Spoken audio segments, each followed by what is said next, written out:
Welcome back to Speak for Yourself from the Crib. Jason Whitlock, Marcellus Wiley. All right, time to go out to the Bay Area. And Rick Bucher joining us from his crib in the Bay Area. All right, let's talk some LeBron James. Jared Dudley, a key member of the Lakers bench and part of their leadership core, a veteran, said in an interview recently that LeBron James is the best leader he's seen in basketball, and that's what separates him from Giannis Antetokounmpo in the MVP race, is that LeBron's leadership just on the court, off the court, being a team guy, makes him the clear MVP of the league, even though Giannis has better stats. All right, the question here is Jared Dudley exaggerating LeBron's leadership skills? Marcel, let's get us rolling. Yeah, he is. Yeah, and anybody who knows Jared Dudley knows this is what he does, man. I love me some Jared Dudley. That's the homie, but he always is selling them syrup sandwiches, man. Just putting sap everywhere and just putting too much on everything. Call him Uncle Jemima out here. Just doing too much. If you listen to what he was saying, he literally said this, as I quote, "Yeah, by statistics, Giannis is the MVP, but LeBron, come on. He's a guy's guy. He tells guys where to go on the court. Hey, we have team dinners with LeBron. What the hell does that have to do with him being the MVP? If Giannis can't win the MVP, having a better team and better numbers than he did when he won the MVP last year, then what is this? It's turning into a damn Twitter poll, which is just likability and, hey, LeBron's popular, right? So let's insert him in there. Don't forget he's older. He's 35. I love me some Jared Dudley, but chill with the syrup sandwiches, man. It's Giannis's MVP to keep. It's not an exaggeration that Jared Dudley is the greatest hype man you could ever hope to have.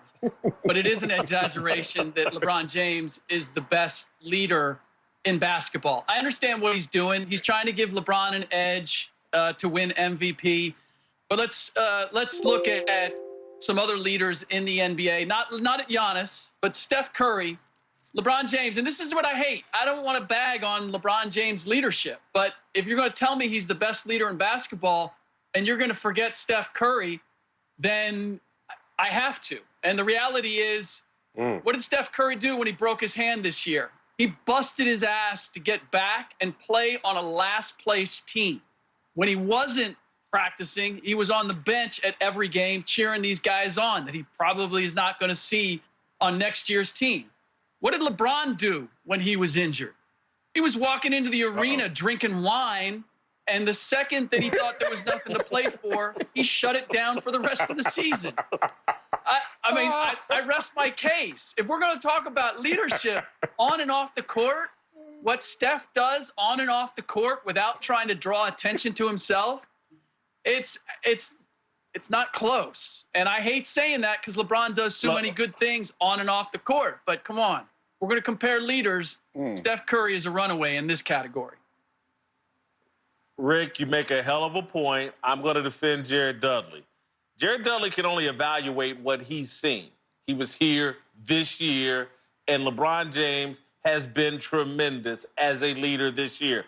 He wasn't there. He wasn't on the Lakers last year when LeBron was showing up drinking wine, and LeBron did everything to undermine the head coach, Luke Walton, and LeBron was a disaster. Jared Dudley, based off what he's seen this year, to me, has every right to make this argument.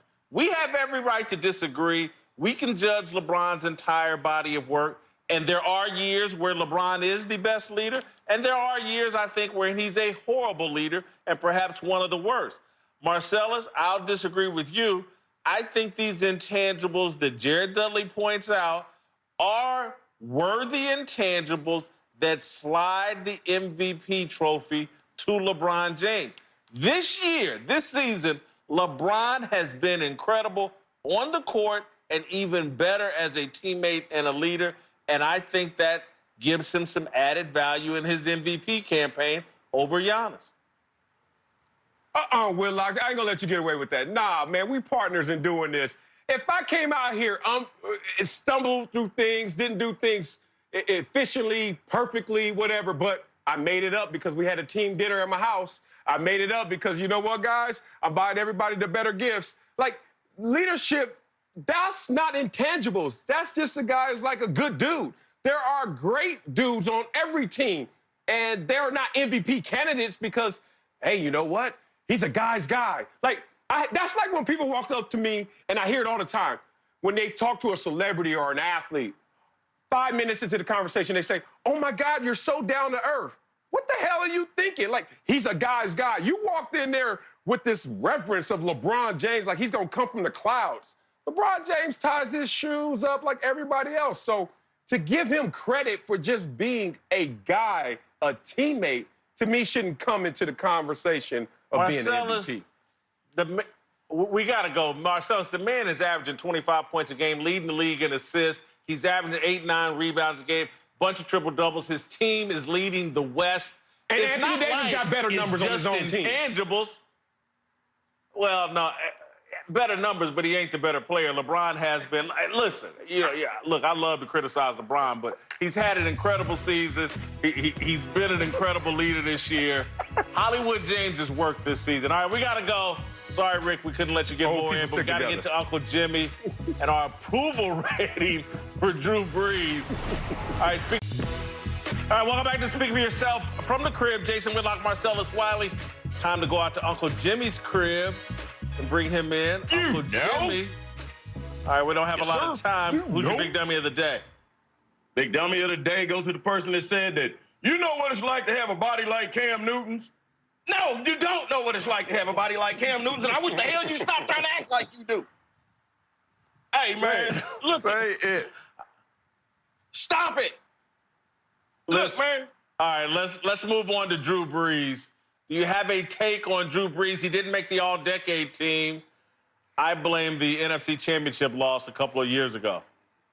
Not only did you blame the NFC Championship loss, you blame that particular play for the reason that he's not going to make the all-decade team. Okay, but look here. Why don't you keep it real, man? That wasn't the play that cost him, and you know it. Okay, because he had the ball back after the missed call, and he still couldn't get it in the end zone. So he came up, like Douglas said, just a little bit short. And that's been the knock on Drew Brees his whole career, that he just been a little bit short.